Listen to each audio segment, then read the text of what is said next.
मेघा जी, अगर आप देखें सोशल मीडिया, इस वक्त मेरे साथ जो व्यक्तित्व मौजूद है वो किसी परिचय के मुहताज नहीं है। शोषित और वंचितों की लगातार आवाज़ उठाते हैं, लगातार उनके लिए कार्य कर रहे हैं। और मेरे साथ मौजूद है बलाई राष्ट्रीय बलाई महासंघ के राष्ट्रीय अध्यक्ष मनोज परमार जी। उनसे बात करेंगे और जानेंगे कि किन मुद्दों पर वो सबसे ज़्यादा सक्रिय हो रहे हैं। सबसे पहले तो ये कि बलाई संघ की आप इतनी आवाज़ उठा रहे हैं, क्या लगता है आपको कि क्या वाकई ये जो आपका संघ है ये उस आवाज़ को उठाने में सक्षम हो पाया है अभी तक? जो कार्य आप कर रहे हैं तो इसमें सफलता मिली है?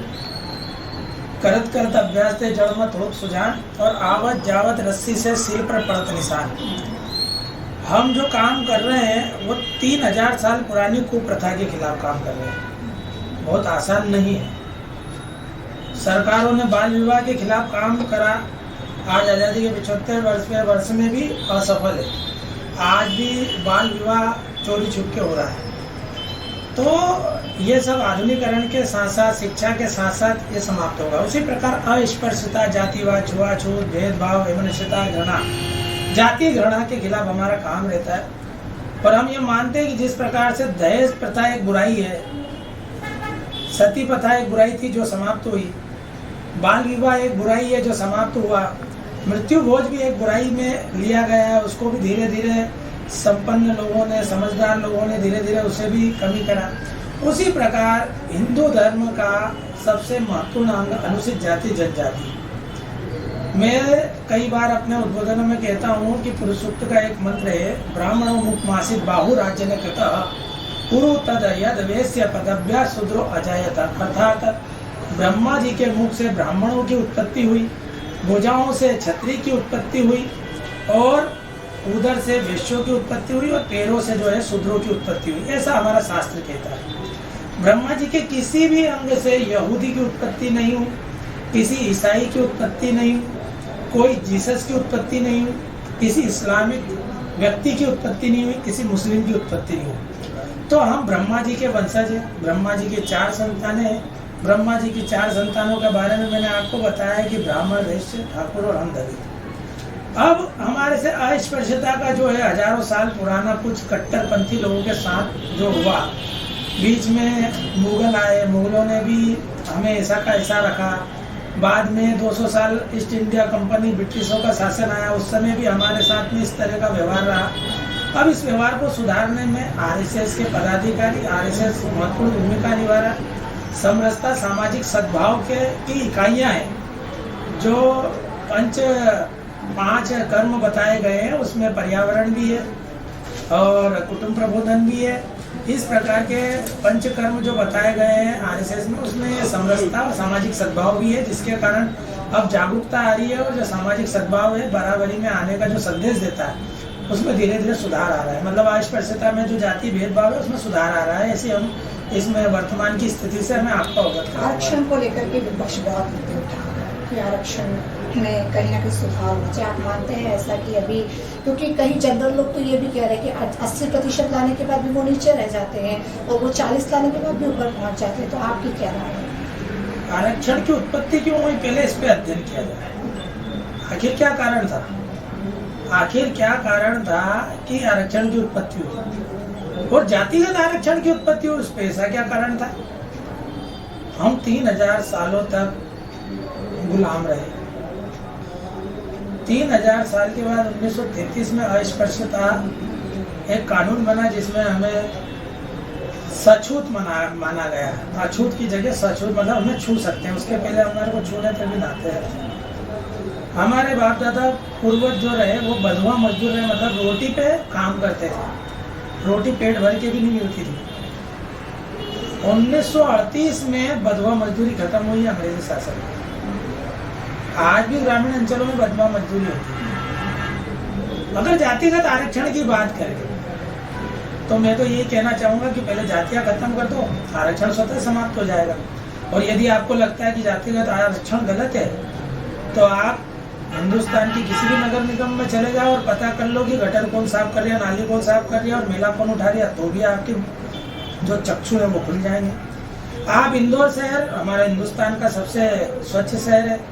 हिंदुस्तान का स्वच्छ शहर, मतलब जाहिर सी बात है सफाई के कारण ही आया। तो सफाई कर्मी कौन से वर्ग से आते हैं आप पता करें। उसके बाद किसी भी चौक चौराहे पर जो मजदूर चौक होते हैं, आप वहाँ पर पता कर लो। अगर वहाँ पर 1000 मजदूर है तो वो कौन सी जाति बिरादरी से आते हैं, तो आपको मालूम पड़ जाएगा कि ये आरक्षण के हकदार है कि नहीं है।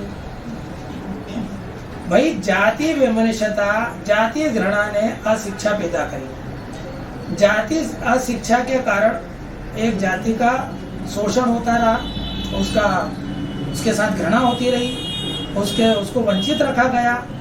बराबरी में कैसे लाएंगे? आपके परिवार में 4 बच्चे हैं, कोई अपाहिज पैदा हो गया, कमजोर पैदा हो गया, तो आप स्पेशल ट्रीटमेंट नहीं देंगे उसको। आप यदि अगर वो दिव्यांग है तो उसको ट्राइसिकल नहीं देंगे, आप उसको बैसाखी नहीं देंगे। यदि शारीरिक रूप से कमजोर है, घर में 4 लीटर दूध आता है तो ज्यादा दूध उसको नहीं मिलेगा, 2 लीटर दूध उसको नहीं मिलेगा। फिर आप कैसे उसको अपने से भिन्न कर सकते हैं? ये तो वो आपके पिता की संतान ना, आपके पिता की संतान है, तो स्पेशल ट्रीटमेंट कमजोर व्यक्ति को दिया जाता है। तो आप मानते हैं कि SC/ST OBC आज भी कमजोर है? सवाल ही पैदा नहीं होता। आपके मध्य प्रदेश में कितने जिले हैं? 52 जिले। 52 जिलों में कितने IPS और IAS SC/ST के बता तो आप मालूम पड़ जाएगा। मैं तो उदाहरण के साथ बात कर रहा हूँ। हमारा चंदन नगर चौराहे पे 1000 मजदूर खड़े होंगे, आप पूछ लो कौन सी बिरादरी से आते हैं, आपको मालूम पड़ जाएगा कि मजदूर करने वाले कौन है। मैंने तो आपको बोला हिंदुस्तान की सारी नगर निगम में पता कर लो कि मेला ढोने वाले, सीवरेज साफ करने वाले, ड्रेनेज साफ करने वाले, नाली साफ करने वाले, ये कौन है? आपको मालूम पड़ जाएगा कि इनको हक है कि नहीं। अगर आपको लग जाएगा कि हाँ यहाँ पर समानता आ गई है, यहाँ सारी जाति वर्ग के लोग बराबरी से काम कर रहे हैं, चौक में भी बराबरी के मजदूर खड़े हैं, ड्रेनेज साफ करने में बराबरी के लोग खड़े हैं, नाली साफ करने में भी बराबरी के लोग खड़े हैं, सीवरेज साफ करने में बराबरी के लोग खड़े हैं, तो स्वतः समानता आ गई और फिर जाति खत्म और आरक्षण खत्म। आरक्षण की क्या जरूरत जब जाति खत्म हो जाएगी तो? आप जिस संघ की बात करते हैं, आप जिस संघ से आते हैं, जिसका नेतृत्व कर रहे हैं, क्या वहाँ महिलाओं की भागीदारी भी दिखने को मिलेगी? तो महिलाएं भी उसी तरीके से काम करेंगी जैसे आप काम कर रहे हैं? क्योंकि कहीं ना कहीं आज भी इस संघ में मतलब SC/ST OBC की बात है तो महिलाएं दबी कुछ नहीं रहती हैं। OBC में तो महिलाओं का नेतृत्व आया है। बात SC/ST ही करूँगा तो इसमें महिलाओं का 0.1% आया। मतलब हमारे यहाँ की महिला आज भी घूंघट से बाहर नहीं आई है। एजुकेशन तो दूर की बात, मतलब उसका 0.1% बताओ, सभी का नहीं कह रहा। और अब वो शिक्षित हो रही है। शिक्षित होने के बाद में वो समाज सेवा में आने के बजाय अपना घर बसाने में या नौकरी पाने में भूमिका निभा रही हो। तो अभी जो है सोशल वर्क में जिस प्रकार से भूमिका होना चाहिए महिलाओं की, वो अनुसूचित जाति जनजाति में आ नहीं पा रही है। ये बहुत बड़ा कड़वा सत्य है और हमारे लिए बड़ा कंपटीशन है, बहुत ही ज़्यादा प्रतिस्पर्धा है कि कैसे भी करके उस महिला को, हमारे घर की महिला को, हमारी बहन को, हमारी बेटी को समाज सेवा में, समाज सुधार के कार्य में या पॉलिटिशियन में लेकर आए। सुधार की आवश्यकता है। भारतीय जनता पार्टी की बात करती है कि अब आंदोलन की आवश्यकता नहीं है, सरकार लगातार काम कर रही है, लेकिन आप कई आंदोलन करते हैं। आपको लगता है कि सरकार आज भी आंदोलन के दबाव में ही काम करती है? देखिए, हमारा काम है शासन को, प्रशासन को जागरूक करना, और जहाँ कहीं अनहोनी हो रही है तो कौन बताएगा उनको कहीं गलत हो रहा है। भाई कोई व्यक्ति अपनी पीठ नहीं देखता है, सरकार को भी अपनी पीठ नहीं दिख रही होगी। अगर अपनी पीठ पीछे कुछ गलत हो रहा है, हमारी पीठ में कोई अधिकारी भ्रष्टाचारी छुरा घोंप रहा है, हमारी इज्जत बेइज्जत कर रहा है, बेईमानी कर रहा है, धोखेबाजी कर रहा है, शासन की योजनाओं का लाभ गरीबों को नहीं मिल रहा है। भाई शासन की योजनाओं को लाभ जो है मल्टी वालों को थोड़ी चाहिए, गरीबों को चाहिए। बराबरी से उनके पास जो भूखे हैं उन तक भोजन पहुँच रहा है कि नहीं, राशन पहुँच रहा है कि नहीं। सरकार ने उज्ज्वला योजना बनी तो गरीबों के लिए बने, पास कॉलोनी में रहने वाले लोगों के लिए थोड़ी बने। भाई वो समृद्ध है, वो संपन्न है, हम उनकी आलोचना नहीं करते। बाकी उनके लिए उज्ज्वला है क्या? PM आवास योजना उनके लिए है क्या? CM आवास योजना उनके लिए है क्या? राशन जो 5 किलो राशन अन्नदान योजना क्या उनके लिए? नहीं, गरीबों के लिए। तो वो उन तक पहुँच रहा है कि नहीं? आयुष्मान कार्ड उन तक बन रहा है कि नहीं? उनका इलाज हो रहा है कि नहीं फ्री में? सरकार ने कहा, माननीय मोदी जी ने कहा कि 5 लाख रुपए का बीमा कर दिया, आपको कोई गंभीर बीमारी होती है तो आपका इलाज सरकार कराएगी। तो क्या उनको आयुष्मान का लाभ मिल रहा है? अन्यथा नहीं मिल रहा है। नहीं मिल रहा है तो हम जैसे लोग आवाज उठाते हैं। यदि राशन नहीं मिल रहा है तो हम जैसे लोग आवाज उठाते हैं। यदि आवास योजना नहीं मिल रही है तो हम जैसे लोग आवाज उठाते हैं।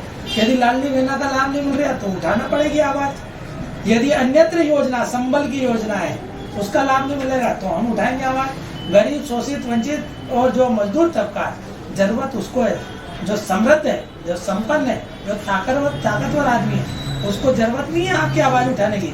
समृद्ध को नहीं दोष घुसाई। जो ताकतवर लोग होते हैं ना, वो जहाँ खड़े होते हैं वहीं से लाइन चालू होती है, इसलिए उनको जरूरत नहीं है। जरूरत गरीबों को है, मजदूरों को, शोषितों को, वंचितों को। उनकी आवाज मेरी है, मैं उनकी आवाज बनने की कोशिश कर रहा हूँ और उनकी आवाज उठाता रहता हूँ, उठाऊंगा। अंतर्जातीय विवाह और सामाजिक समरसता पर आप हमेशा बात करते हैं, कहते हैं कि लव जिहाद भी इससे जुड़ा हुआ बड़ा मामला है। लेकिन हम बॉलीवुड इंडस्ट्री में अगर बात करें तो कई बॉलीवुड इंडस्ट्री के लोग ऐसे जिन्हें अंतर्जातीय विवाह का फिर उस पर समाज का तबका क्यों नहीं मिलता है, बजाय इसके कि जो लोग राज्य में या जिले स्तर पर ऐसे स्तर पर ये काम कर रहे हैं, उसमें लव जिहाद जैसे मामले लगातार सामने आ रहे हैं। देखिए, अभी हाल 2 मिनट पहले मैंने आपको एक चीज़ बोली, समृद्ध को नहीं दोष घुसाए। जो लोग सक्षम होते हैं उनको दोष नहीं लगता। सैफ अली खान ने करीना से शादी करी, करीना कपूर से, तो उसके खिलाफ किसी ने आंदोलन छेड़ा है? करीना कपूर को किसी ने बोला है? नहीं बोला। करीना कपूर जैसी महिलाएं यदि किसी कुत्ते से भी विवाह करे तो कोई नहीं बोलेगा। वो जानवर से, पशु से भी करेंगे तो कोई कुछ नहीं बोलेगा, क्योंकि वो समृद्ध है, संपन्न। वो खुद नहीं मिल सकती, आम पब्लिक से रूबरू नहीं होगी, तो उसको कौन बोलने जाएगा, शिकायत करने। ये व्यवस्था हम जैसे मध्यम वर्गीय लोगों के लिए है, निचले तबके के लोगों के लिए है। हमारे लोगों के साथ में किस प्रकार की विवशता है। अभी यूपी में एक छांगुर बाबा पकड़ा है, उसका नाम है जलालुद्दीन। उसकी रेट लिस्ट पकड़ी, 500 करोड़ रुपए का फंड, विदेशी फंडिंग हुई, 500 करोड़ रुपए उसको मिले।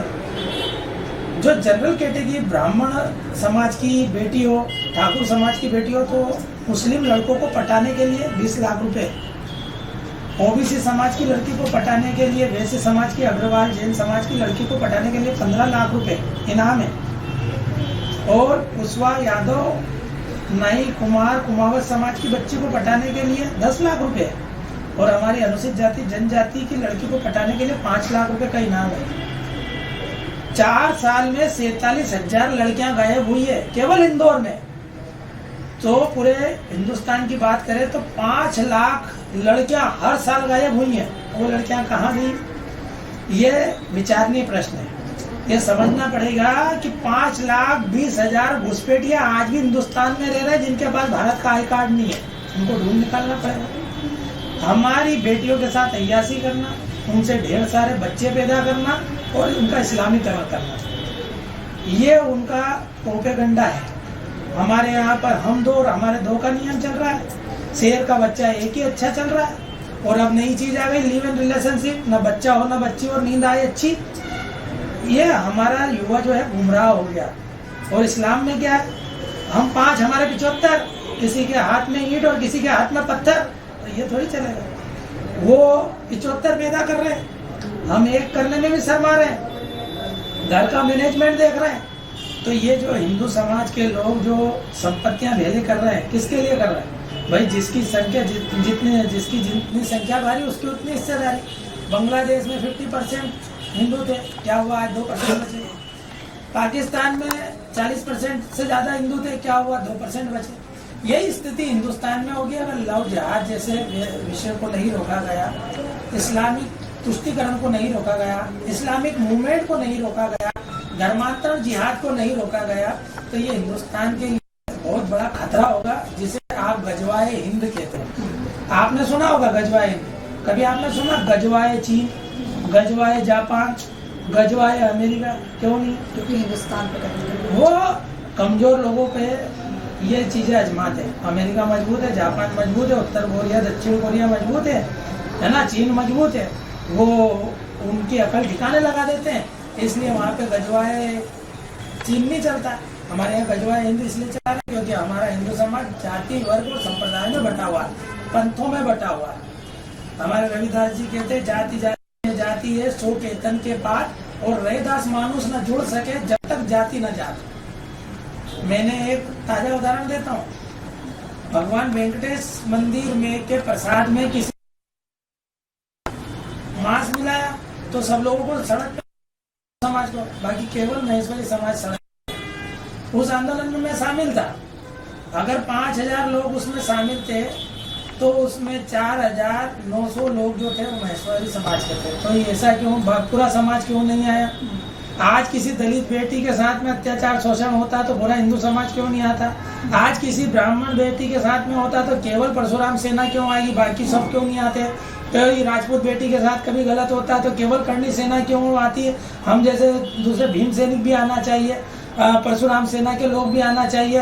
अन्यत्र 6,743 जातियां, एक जाति थोड़ी है हिंदू समाज में। 6,743 जातियां हिंदू समाज की परंपरा और संस्कृति का निर्माण करती है। तो जब हमारी बहन बेटी पर अत्याचार शोषण होता है, जब वो 36 टुकड़ों में कटी हुई सूटकेस में मिलती है, किसी नहर के किनारे मिलती है, नाले के किनारे मिलती है, तो प्रत्येक हिंदू का यह कर्तव्य बनता है कि उसकी लड़ाई लड़े। उसी में से एक में हम समाज का जागरण करने निकले, लव जिहाद के खिलाफ जागरण करते हैं, लेट जिहाद के खिलाफ जागरण करते हैं, इस्लामिक मूवमेंट के खिलाफ जागरण कर रहे हैं, अस्पृश्यता के खिलाफ जागरण कर रहे हैं, सामाजिक भेदभाव, सामाजिक कुरीतियां, सामाजिक रूढ़िवादिता के खिलाफ जागरण कर रहे हैं। अनिरुद्धाचार्य ने एक स्टेटमेंट दिया, लिव इन रिलेशनशिप में रहने वाली लड़कियां 4 जगह की मानती है, इससे हिंदू समाज को बताते हैं। आप मानते हैं कि किसी भी इस तरीके के गुरु को अपनी भाषा में संयम रख के बोलना चाहिए, लेकिन अनिरुद्धाचार्य ने कभी संयम नहीं बनता? क्या देखो, गलती तो इंसान से ही होती है, भगवान से तो होती नहीं है। तो अनुराधाचार्य जी है तो इंसान, उनके मुंह से निकल गया, सत्य कहा, भले कहा सत्य है, लिव इन रिलेशनशिप अच्छी बात नहीं है। फिर आपके 7 फेरे के बंधन का क्या होगा अगर आप लिव इन में रह लिए? और जो दाम्पत्य जीवन, ये लड़की पे ही क्यों लागू? जो, हाँ ये बात सही है आपकी, ये केवल लड़की पे लागू क्यों है, लड़के पे क्यों नहीं लागू है? क्योंकि हमारा समाज पुरुष प्रधान रहा है और आदिकाल से रहा। अब धीरे धीरे महिलाओं को बराबरी का दर्जा दे रहे हैं हम। कहीं ना कहीं महिलाओं को आज भी उस हीन भावना से देखा जाता है। पुरुष 4 महिलाओं के साथ में फ्रेंडशिप बर्थडे बना ले, उसको उसके माता पिता कुछ नहीं बोलेंगे। और एक लड़की अगर किसी लड़के के साथ अगर कहीं कॉलेज ही जाते आते, कोचिंग जाते आते अगर संपर्क में आ गई तो उसके माता पिता उसकी धुलाई कर देंगे। तो आज भी हमारे यहाँ पर बहनों पे, बेटियों पे कड़ा प्रतिबंध है, बालकों पे कड़ा प्रतिबंध नहीं है। और ऐसा का ऐसा प्रतिबंध बालकों पे भी होना चाहिए। मैं ये कहना चाहता हूँ क्योंकि घर का जो वंशावली है, तो इसलिए पुरुष को भी मर्यादा में रहना चाहिए, संस्कारित और अनुशासन वाला जीवन जीना चाहिए। अगर वो भी रात को 12 बजे बाद बियर बार में मिलेगा तो उसकी आने वाली संतानें भी वही दुख पाएगी जिसकी वो कल्पना नहीं कर सकता। वो अपने परिवार का पतन कर रहा है, उसके कुटुंब का, उसके समाज का पतन कर रहा है। उसी प्रकार एक महिला है, उसको भी मर्यादा में रहना चाहिए। महिला ने माता को लक्ष्मण जी क्या कह गए थे, लक्ष्मण रेखा मत पार करना, उन्हें लक्ष्मण रेखा पार करी, सीता माता ने क्या हुआ, रावण उठा लिया। आपके साथ आप बियर बार में जा रही हो, कोई मंदिर में भजन थोड़ी करने जा रही हो। आजकल की आधुनिक लड़कियां बियर बार में जा रही, हुक्का बार में जा रही, तो वहां पर आपको कोई हनुमान चालीसा सुनाते मिलेगा, आपसे अच्छा व्यवहार करता मिलेगा। आप अपनी इज्जत की सुरक्षा चाहती हो, बाकी पहनोगी नेकर, अंग प्रदर्शन करोगी, कामुकता दिखाओगी और आप चाहोगी वो आपका कन्या पूजन करेगा? किस भाव से करेगा? फटी जींस पहनोगी, जगह जगह से अंग प्रदर्शन करोगी, टाइट कपड़े पहनोगी और अंग प्रदर्शन करोगी, तो युवाओं के ऊपर आप जिस जगह जा रही हो, वासना की जगह, हवस की जगह, जहां पर युवा लोग इकट्ठे हो रहे हैं, शनिवार रविवार बाईपास पे, इंदौर के बियर बार है, आप देख लो। वो तो पुलिस का अभी सिकंजा, जी ने नाइट कल्चर पे हथौड़ा चलाया, तब जाके 12-11 बजे बियर, सरेआम शराबखोरी, नशा, कोकीन, चारा सब चल रहा था। तो आप यकीन मानिए, कोई भी बच्ची दारू पी के क्या करेगी, कोई बच्चा दारू पी के क्या करेगा? सबके सब 22 साल के युवा, सबके सब 24 साल के युवा हैं, लड़कियां 20, 22, 16 की हैं। तो हमें अपनी बच्चियों पर यह कंट्रोल भी करना पड़ेगा कि उसका परिवेश कैसे हो, उसका पहनावा कैसे हो, और वो कहाँ जा रही है, किससे मिल रही है।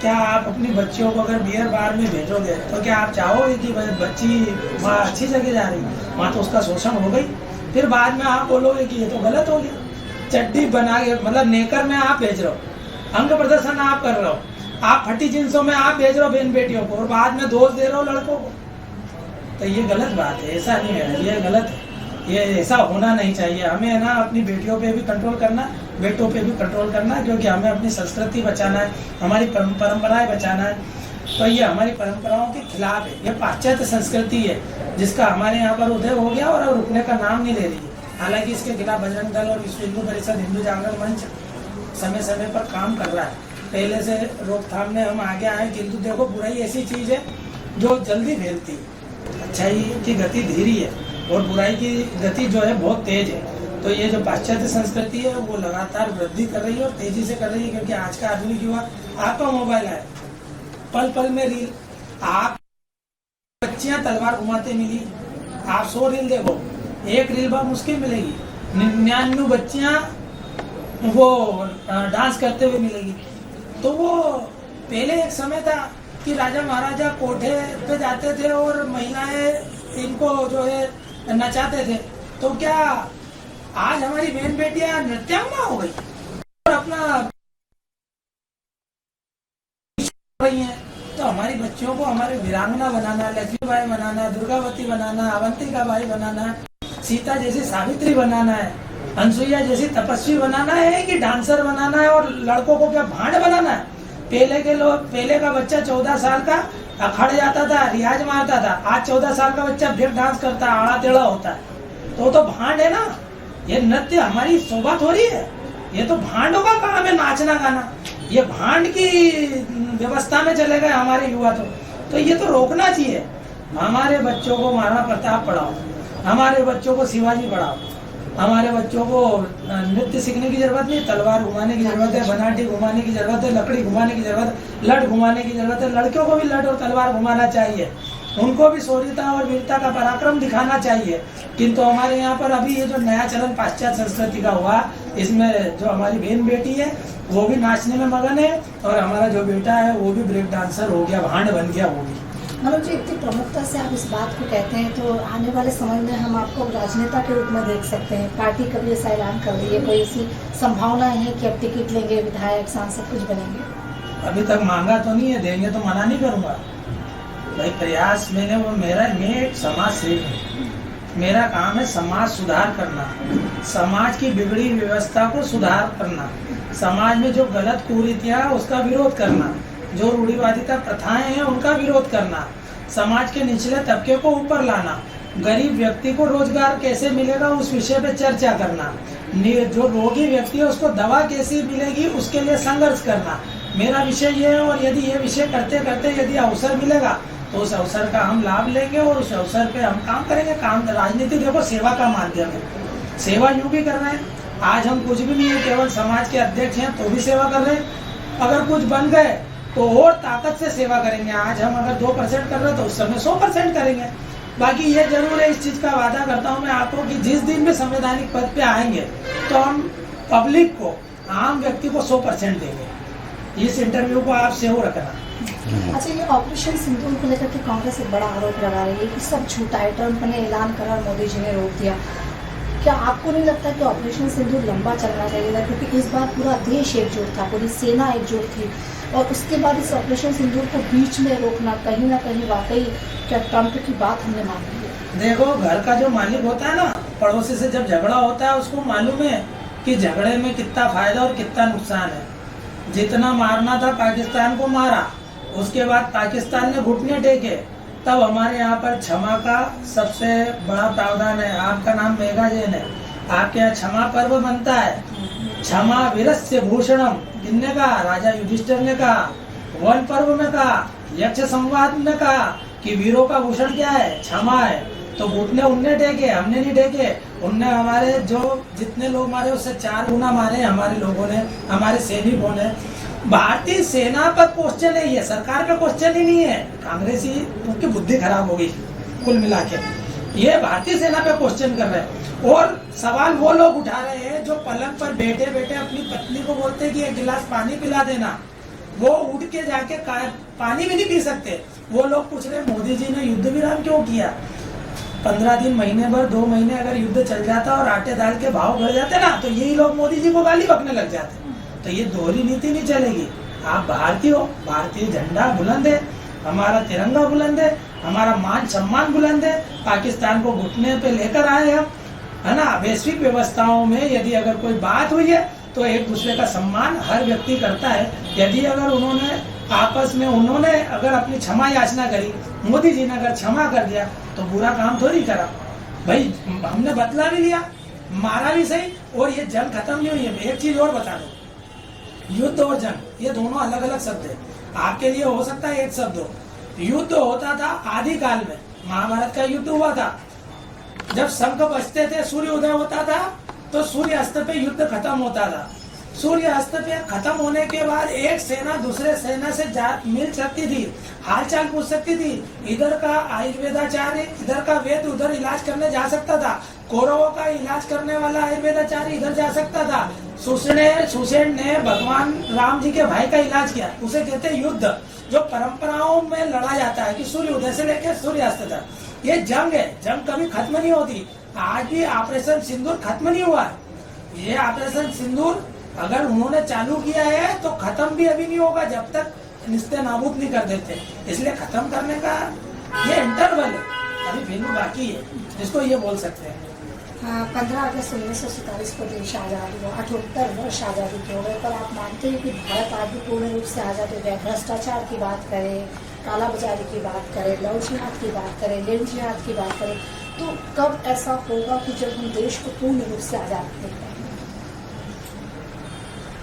भाई ये आपकी कल्पना बहुत अच्छी है और होना भी चाहिए, बाकी इसको साकार और मूर्त रूप लेने के लिए आपकी हमारी जिम्मेदारी बनती है, आम नागरिक की जिम्मेदारी बनती है। जिस समय ट्रैफिक पुलिस आपको बिना हेलमेट के रोकती है तो आप वो चालान भरने की बजाय 500 रुपए उसके हाथ में थमा देते।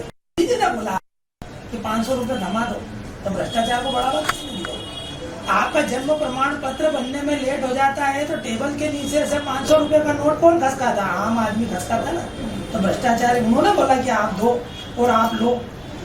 लेने वाला भी दोषी है, देने वाला, जितना दोषी लेने वाला है उतना ही दोषी देने वाला भी है। हर जगह अगर भ्रष्टाचार पनपा है तो देने वालों के कारण पड़ता है। आपने बिगाड़ी ना अपने लोगों की हालत, किन आम लोगों ने बिगाड़ी। मैंने कितना उदाहरण दिया, ये अभी ट्रैफिक का उदाहरण दिया। बिना हेलमेट के गाड़ी चलाओगे और आप पैसे दे के छूट जाओगे तो आपने लालच तो आपने दिया ना। आजकल रात को पेट्रोलिंग हो रही है दारू पिए हुए पकड़ने वाले लोगों की, तो जो दारू पिया रहता है उसका 10,000 रुपए का चालान कटता है। अब आप बताओ, कोई व्यक्ति दारू पिया हुआ है और 10,000 रुपए का सरकारी चालान बनना, और वही 5,000 रुपए धीरे से उस आरक्षक के हाथ में उसकी जेब में डाल देगा, तो वो आरक्षक क्या करेगा? पहले तो तुमने इस पाप कर्म को किया, फिर उसको पापी खुद बना दिया। तो इसके लिए जिम्मेदार देश की सरकार नहीं, देश का नागरिक है। देश के नागरिक ही देश की व्यवस्थाओं को सुधार सकता है। सरकार केवल दिशा निर्देश देती है। सरकार ने बोला मास्क पहनो भैया, कोरोना नहीं लगेगा, तुम बिना मास्क के निकलोगे तो हो। सरकार ने बोला बियर बार 12 बजे के बाद बंद हो जाना चाहिए, बंद नहीं हुआ तो पी के लड़ोगे, खून खराबा होगा, हत्याएं होगी, रेप होगा, मर्डर होगा। तो सरकार ने बोला कि रात को इतनी बजे तक पियो, खाओ, तुम मर्डर गश्ती करो। सरकार तो बोल रही है शांति का जीवन जियो, राम मंदिर बना, दर्शन करो, भगवान का भजन करो। जगह जगह पर मंदिर बन रहा है, सीतामढ़ी में सीता माता का मंदिर बन रहा है, ज्ञानवापी आंदोलन करा रहे हैं, हर जगह हनुमान जी बैठे हैं, केड़ापति हनुमान, हर जगह मंदिर। आनंद लो, जो आनंद भजन में वो कहीं पर भी नहीं है। तो तुम्हें बियर पीने से फुर्सत नहीं, मटन खाने से फुर्सत नहीं, दारू पीने से फुर्सत नहीं। तो ये मनुष्यता, ये वासना का वास आपके जब शरीर में चढ़ता है तो हवस का पुजारी आदमी हो जाता है और उसका पतन हो जाता है। स्वतंत्रता दिवस के उपलक्ष्य में प्रदेशवासियों को क्या संदेश? सभी जाति वर्ग और संप्रदाय एकजुट होकर आजादी का पर्व मनाए। यह आजादी के किसी एक जाति समूचे हिंदुस्तान, महाराष्ट्र में दोनों छोटे अब नई लड़ाई छेड़ रहे हैं, हिंदी भाषियों को वहां पर मारा जा रहा है। ये बहुत गलत तरीका है। ये ऐसे लोग अपनी राजनीति चलाने के लिए अब ये नया भाषावाद खड़ा कर रहे हैं। तो ऐसे लोगों से दूर रहकर, हिंदी हमारी मातृभाषा है, हमारे लिए मराठी का जितना सम्मान है उतने तेलुगु का सम्मान है, उतने कन्नड़ का सम्मान है, उतने हिंदी का सम्मान है। अगर हिंदी हमारी माँ है तो मराठी हमारी मौसी है ना। इस भाव को लेकर हमारे को आजादी का पर्व मनाना चाहिए। हम सब एक हैं। वो तमिलनाडु का व्यक्ति हो, कश्मीर से कन्याकुमारी तक, है ना, उसी प्रकार कटक से लेकर कटक तक, जिस प्रकार से हिंदुस्तान एक है उसी प्रकार हमारे यहाँ का प्रत्येक भारतीय वो किसी भी ईश को मानता हो, किसी भी आराध्य देवता को मानता हो, किसी भी परमात्मा को मानता हो, वह भारतीय हमारे लिए काफ़ी है। और ये उसके लिए बड़े उत्सव का दिन है। 15 अगस्त को बड़े धूमधाम के साथ मनाना चाहिए। कल शाम को 4 बजे हमारे यहाँ पर भारतीय जनता पार्टी के अध्यक्ष सुमित जी मित्रा जी के नेतृत्व में जो है तिरंगा यात्रा निकलेगी। तो हमारे समाज के प्लस सभी सर्व समाज 6743 जातियाँ वहाँ शामिल होगी। कल आप भी आइएगा शाम को 4 बजे राजवाड़ा से गांधी हाल तक की तिरंगा यात्रा, उसमें शामिल होइएगा। भक्ति और शक्ति दोनों का आनंद लीजिएगा, आज़ादी पर्व मनाइएगा। बहुत बहुत धन्यवाद। तो फिलहाल के लिए इतना ही। देखते रहिए सोशल मीडिया।